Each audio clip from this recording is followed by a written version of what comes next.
Salut les gamers! Vous voulez savoir comment créer une chaîne YouTube dans le milieu ultra concurrentiel du gaming? Elodie de la chaîne Wellia, la seule femme youtubeuse française à faire du contenu sur Path of Exile, est passée de 0 à 400 abonnés et 20 000 vues en seulement 4 mois après avoir rejoint notre programme Accélérateur YouTube. Et justement, je vais vous donner mon avis sur le fait de se concentrer sur un seul jeu cette année. Je vais vous dire si c'est encore une approche qui marche ou pas. En tout cas, là, elle se rapproche des 500 abonnés. Elle vient de gagner ses premiers 80 € ce mois-ci grâce à sa chaîne gaming. Et je peux vous dire que elle était vraiment super heureuse. Ou Alexandre de la chaîne Pamplamousse qui a atteint 250 abonnés et 17 000 vues en quelques mois. Alexandre est maintenant à plus de 340 abonnés et son approche c'est des tutos conseils pour les joueurs ESO. Alors est-ce que c'est encore conseillé de faire des tutos gaming? Mais justement, on va voir ce qui ne marche plus cette année avec les chaînes gaming et on verra ensuite ce qui fonctionne particulièrement bien. En tout cas, on a vu certaines chaînes démarrer cette année et littéralement exploser, parfois même avec leur première vidéo comme L'Irrégulier qui a fait 81 000 vues sur sa toute première vidéo. Alors bien sûr, je parle pas des streamers qui ont été pistonnés par des plus grands youtubeurs sur des streams coopératifs.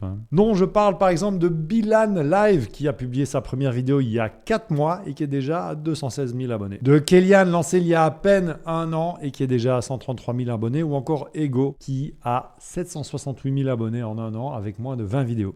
Alors, pourquoi ces chaînes lancées récemment dans le gaming ont percé de manière si phénoménale? Parce que la plupart avaient déjà un passé sur la plateforme et qu'ils savaient ce qui fonctionne sur YouTube aujourd'hui. Ce sera votre cas aussi. Ici, pas de blabla, on va droit au but. C'est y part avec le premier conseil pour créer une chaîne YouTube gaming cette année. Démarrer. Depuis que j'ai commencé en 2018, c'est chaque année la même question. Est-ce que c'est pas trop tard pour se lancer dans le gaming sur YouTube? Question légitime et la réponse est simple. Non.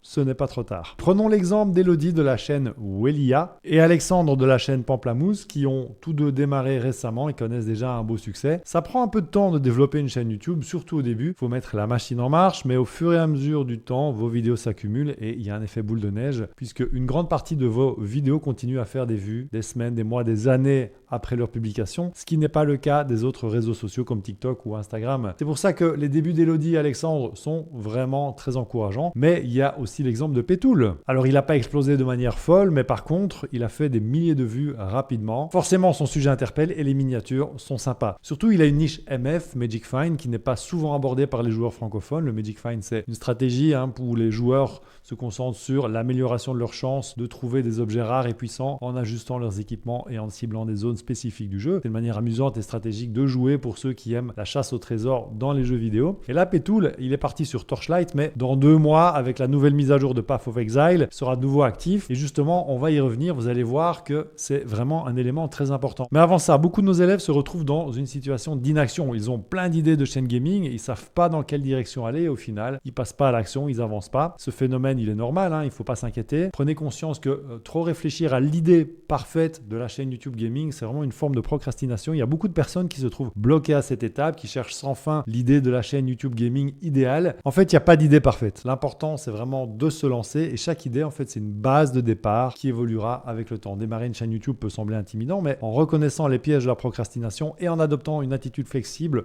et évolutive, vous pouvez surmonter les obstacles initiaux. Prenez l'exemple de ceux qui ont réussi malgré un départ récent et rappelez-vous, l'important, c'est de commencer. Deuxième étape pour créer une chaîne YouTube Gaming cette année, c'est d'utiliser le bon matériel. L'une des principales préoccupations lorsqu'on se lance sur YouTube, en particulier dans le gaming, c'est le coût du matériel. Et la bonne nouvelle, c'est que vous n'avez pas besoin de casser votre tirelire pour démarrer. Voici comment vous pouvez utiliser ce que vous avez déjà pour commencer à créer du contenu de qualité. 1. Si vous jouez sur une console de jeu PS5, Xbox, Nintendo Switch, ces consoles sont équipées de fonctionnalités de streaming intégrées qui simplifient grandement le processus de création de contenu. La PlayStation 5 dispose de Share Factory Studio qui vous permet d'enregistrer, d'éditer et de partager vos vidéos directement depuis la console. La Xbox Series propose également des capacités de streaming intégrées via l'application Twitch. Vous pouvez diffuser vos sessions de jeu en direct en quelques clics. De plus, avec des applications comme Xbox Game Bar sur Windows 10, vous pouvez enregistrer et éditer vos sessions de jeu. Bien que la Nintendo Switch n'ait pas de fonctionnalité de streaming intégrée aussi avancée que la PS5 ou la Xbox, vous pouvez utiliser des cartes de capture comme l'Elgato HD60S pour enregistrer et diffuser vos jeux jeux vidéo. Ça, c'était pour les consoles. Si vous jouez sur PC, il existe des logiciels gratuits qui peuvent transformer votre ordinateur en une station de création de contenu. OBS, c'est l'un des logiciels de streaming les plus populaires et les plus utilisés. Il est gratuit et open source, offrant une multitude de fonctionnalités pour le streaming et l'enregistrement. Avec OBS, vous pouvez capturer votre écran, ajouter des superpositions, intégrer des alertes de streaming et bien plus encore. Et de plus, c'est compatible avec vraiment différentes plateformes comme Twitch, YouTube, Facebook Live. Pour le montage vidéo, une fois que vous avez enregistré vos sessions de jeu, voici quelques options de logiciels de montage vidéo. CapCut, c'est une application gratuite qui offre une interface simple et intuitive, idéale pour les débutants. DaVinci Resolve, ça c'est un autre logiciel gratuit extrêmement puissant, utilisé par les professionnels du montage vidéo. Il y a aussi Premiere Pro qui est l'un des meilleurs logiciels de montage vidéo du marché. Il est payant, mais c'est celui qu'on utilise chez Stratégie Vidéo. Alors je sais que le montage vidéo, c'est un élément très important pour beaucoup d'entre vous, mais n'oubliez pas la qualité audio. Parce que de tout ce qu'on vient de voir sur le matériel, le plus important, c'est de bien soigner votre son. Que vous soyez un as du montage ou que votre contenu soit dingue, on veut du jeu quand on regarde du gaming, mais si l'audio est dégueulasse, les gens vont se barrer. Donc si vous pouvez vous le permettre, franchement, prenez un équipement audio un minimum qualitatif. Il vaut mieux filmer avec votre smartphone, mais investir dans un bon micro que le contraire. Conclusion, l'important, c'est vraiment de commencer avec ce que vous avez. Les consoles de jeux modernes et les logiciels gratuits offrent tout ce dont vous avez besoin pour créer des vidéos de qualité. N'attendez donc pas d'avoir le matériel parfait pour vous lancer. Commencez maintenant, expérimentez et améliorez-vous au fil du temps. Troisième étape pour créer une chaîne YouTube gaming cette année, eh bien savoir ce qui ne marche plus. On a vu certaines chaînes démarrer cette année littéralement exploser, parfois même avec leurs premières vidéos. Pourquoi ça explose comme ça pour eux? Parce que ces créateurs savent ce qui fonctionne sur YouTube. Aujourd'hui, ça veut dire aussi qu'il y a des choses qui ne fonctionnent plus, comme par exemple se concentrer sur un seul jeu. Alors ça n'engage que moi, mais se concentrer uniquement sur un seul jeu, ça peut sembler être une stratégie efficace, surtout lorsque le jeu est très populaire, mais cette approche présente plusieurs inconvénients. Prenons l'exemple d'Elodie de la chaîne Welia et d'Alexandre de la chaîne Pamplamousse. Elodie se concentre uniquement sur Path of Exile, tandis qu'Alexandre se spécialise dans les tutoriels de SO. Bien qu'ils aient connu un certain succès, je ne conseillerais pas de continuer à se concentrer sur un seul jeu cette année, déjà parce que franchement, ça peut devenir lassant de produire du contenu uniquement pour un seul jeu, tant pour le créateur que pour l'audience, mais aussi parce que la popularité des jeux, elle est cyclique et elle peut fluctuer considérablement. Si la popularité de Path of Exile diminue, ça pourrait gravement affecter la croissance de la chaîne d'Elodie. Il y a des exemples de créateurs de contenu comme Fury par exemple qui se concentrent sur Rocket League, sur sa chaîne principale, mais qui explorent d'autres jeux sur ses chaînes secondaires. Et donc ça peut maintenir l'intérêt de votre audience en diversifiant votre contenu. Il y a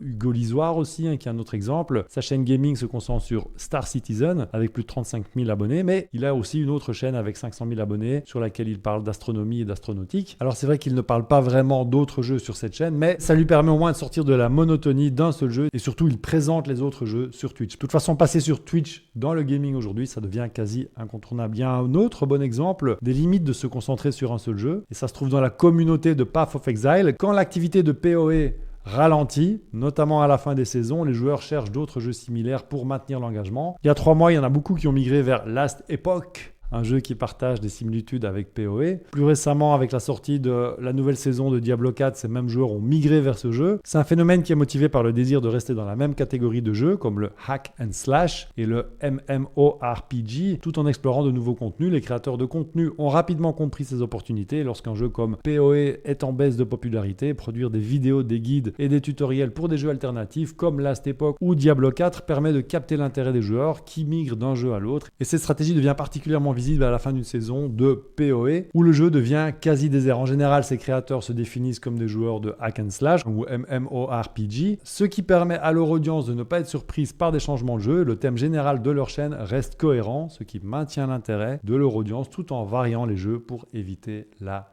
lassitude. Donc plutôt que de choisir un jeu, je vous dirais de choisir une catégorie de jeux, des jeux de tir, FPS, TPS, des jeux de rôle, un contenu spécifique à une console, PlayStation, Xbox, etc.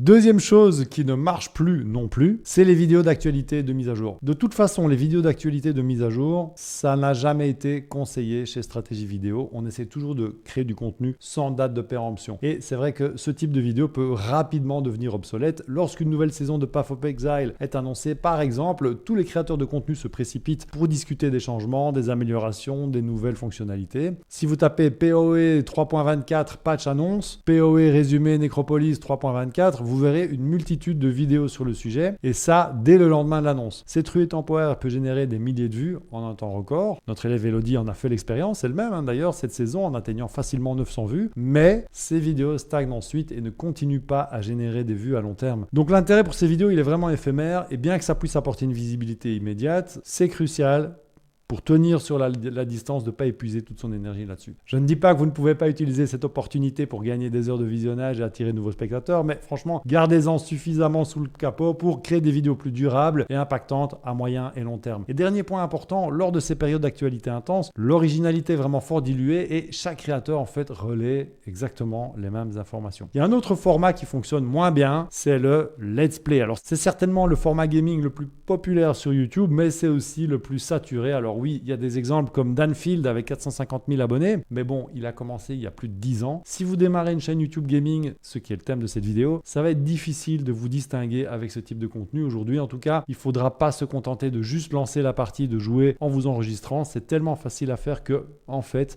tout le monde le fait, donc c'est ultra saturé. Il faut vraiment avoir un plan, il faut avoir une bonne idée de vidéo, un bon titre, une bonne miniature, du storytelling dans la manière dont vous progressez dans le jeu. Il y a vraiment tout un travail à faire en amont avant de commencer à enregistrer. Et si vous le faites, là, ça pourra fonctionner. Mais sans ce travail en amont, franchement, vos chances sont minimes de vraiment percer avec votre chaîne YouTube en étant sur ce format-là. Si vous voulez voir des let's play bien travaillés, ceux de Dr. Horse sont vraiment incroyables. Ils donnent envie de jouer à tous les jeux et son contenu est vraiment pépite avec plus de 800 000 abonnés. Quatrième étape pour créer une chaîne YouTube gaming cette année, c'est de savoir ce qui marche. On a vu dans le chapitre précédent ce qui ne fonctionne plus. Maintenant, voyons ce qui marche vraiment pour une chaîne YouTube gaming cette année. On va commencer avec faire en sorte que les gens regardent votre chaîne pour vous et pas seulement pour le jeu. Vous devez créer une connexion avec votre audience. Faites en sorte que les gens viennent pour votre personnalité, votre style unique, votre expertise, pas seulement pour le jeu que vous jouez. C'est vraiment ce qui fait la différence aujourd'hui. Et vous avez plusieurs leviers. Vous pouvez jouer sur un montage de fou, un montage bien travaillé. Ça peut rendre vos vidéos plus captivantes. Vous pouvez ajouter des effets, des transitions, des éléments visuels qui retiennent l'attention. Dans le style de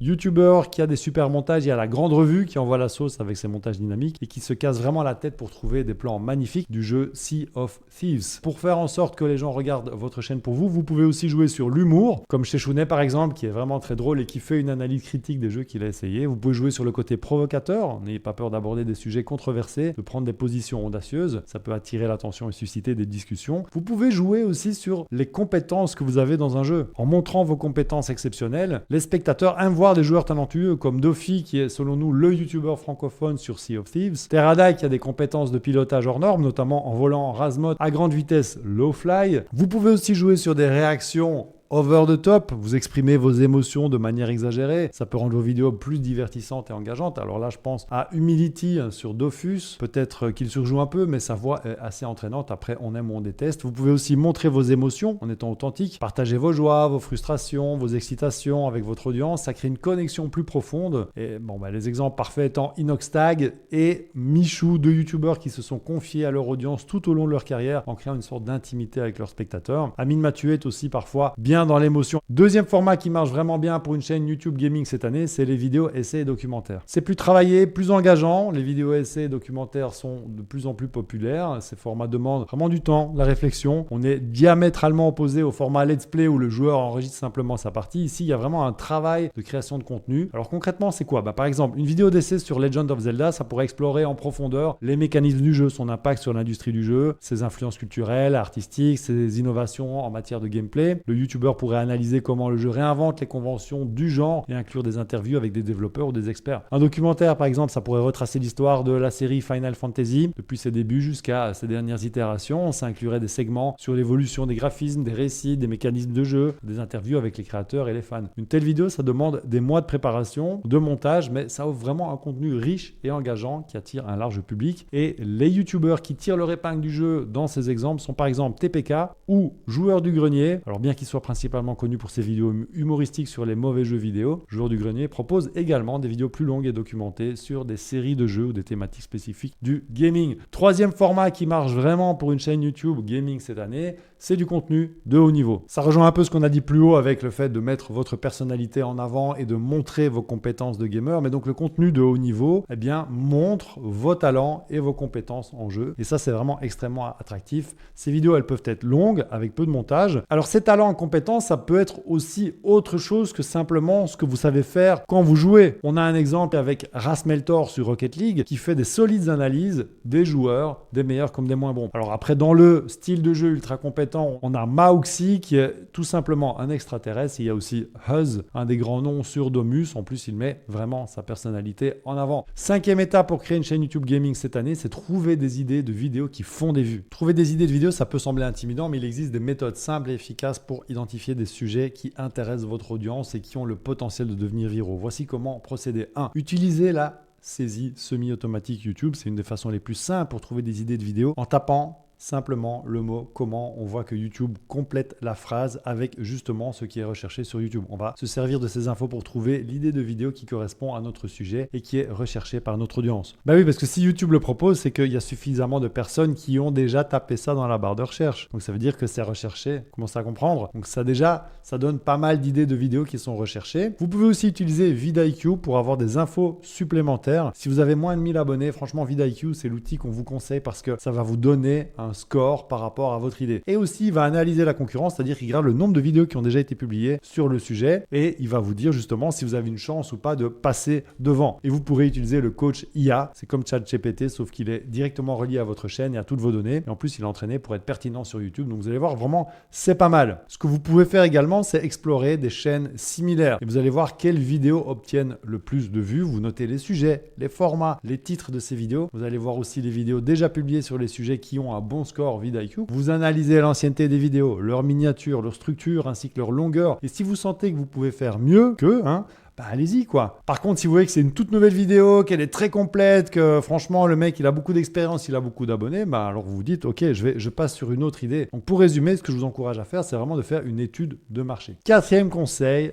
c'est de soigner vos miniatures. Comme le dit MrBeast, s'il ne clique pas, il ne regarde pas. Et pour gagner ce clic, votre titre va jouer à 50%. Je viens de vous expliquer plus haut comment trouver les bons titres avec la saisie semi-automatique et avec vidIQ. Les 50% qui restent pour gagner ce clic, ce sera votre miniature. Et je vous encourage vivement à prendre le temps de réfléchir à votre miniature et à bien la conceptualiser. Avant même d'enregistrer votre vidéo, les créateurs passent énormément de temps sur le scénario, l'enregistrement, le montage, la promo. Et en fait, ils négligent complètement le titre et la miniature, alors que le combo titre-miniature, c'est déjà 50% de votre réussite sur YouTube. Le reste des 50%, ce sera la durée moyenne de visionnage. Donc ça, j'y reviendrai un peu plus loin dans la vidéo. Mais donc, pour créer une miniature accrocheuse, bien lisible, je vous conseille thumbsup.tv. Ça vous permet de tester votre miniature et de la voir dans différents formats. On voit ici les anciennes miniatures d'Elodie. Elles étaient illisibles et elle a retravaillé ça en utilisant ThumbsUp. Vous voyez qu'elle s'est vraiment rendu compte de l'importance de les rendre lisibles, quoi. Et on voit beaucoup de personnes qui créent leurs miniatures sur Canva en grand format. Ils travaillent dessus sur leur écran. Et au final, quand on les met dans le format dans lequel elles sont publiées, on ne sait rien lire. Donc ThumbsUp, ça va être vraiment votre meilleur allié pour éviter ça. Sixième étape pour créer une chaîne YouTube gaming cette année, c'est du contenu qui pleut régulièrement. La régularité, c'est vraiment crucial pour construire et maintenir une audience fidèle sur YouTube. Publier une vidéo par semaine permet de rester présent dans l'esprit de vos abonnés et d'attirer de nouveaux spectateurs. La quantité plutôt que la qualité. Vous avez peut-être entendu dire que la qualité est plus importante que la quantité. Cependant, sur YouTube, surtout au début, la quantité est souvent plus importante. Pourquoi ? Parce que chaque vidéo est une opportunité d'apprentissage, de croissance. Même si vos premières vidéos ne sont pas parfaites, vous apprendrez de chaque publication et vous allez améliorer vos compétences de créateur de contenu avec le temps. C'est vraiment l'idée d'apprendre en pratiquant. Chaque vidéo que vous publiez est une chance d'apprendre quelque chose de nouveau, que ce soit sur le montage, la présentation, l'engagement de l'audience. Vous allez améliorer quelque chose à chaque étape et ne laissez pas la recherche de la perfection vous empêcher de publier. Apprenez en pratiquant. Et en plus, l'algorithme de YouTube favorise les créateurs qui publient régulièrement. Plus vous publiez, plus YouTube recommandera vos vidéos à de nouveaux spectateurs. La régularité montre à l'algorithme que vous êtes un créateur actif et engagé, ce qui peut améliorer votre visibilité sur la plateforme. Et en plus, vous allez construire une habitude chez vos spectateurs. Ils sauront qu'ils peuvent compter sur vous pour du nouveau contenu chaque semaine, ce qui augmentera leur fidélité et leur engagement. Septième étape, mixer les formats pour augmenter l'engagement. Mixer les formats, c'est vraiment essentiel, surtout dans le domaine du gaming. Ça permet de maintenir l'intérêt de votre audience et d'atteindre différents types de spectateurs. Chaque format a ses avantages, ses inconvénients aussi, et peut contribuer à augmenter votre nombre d'abonnés et de visionnages. Et parmi ça, il y a le streaming en direct, c'est vraiment votre meilleur ami. C'est une excellente façon d'interagir en temps réel avec votre audience. Ça crée une connexion plus forte et peut inciter les spectateurs à revenir pour plus de contenu en direct. De plus, les streams peuvent être longs, ce qui aide à augmenter vos heures de visionnage. Et en plus des streams, essayez de créer des vidéos de critiques de jeu, des analyses de gameplay, des tutoriels et même des discussions sur l'industrie du jeu. Cette variété peut attirer différents segments de votre audience et maintenir leur intérêt. Huitième étape, c'est d'analyser ce qui fonctionne. Après avoir publié plusieurs vidéos, c'est crucial de comprendre lesquelles fonctionnent le mieux pour ajuster votre stratégie et maximiser votre succès sur YouTube. Alors, voici comment procéder. 1. Vous allez analyser après avoir publié 20 vidéos. Donc une fois que vous avez publié 20 vidéos, il est temps de faire un point et d'analyser quelles vidéos ont eu le plus de succès. Et ça, c'est vraiment le gros avantage de YouTube par rapport aux autres réseaux sociaux. Vous avez un accès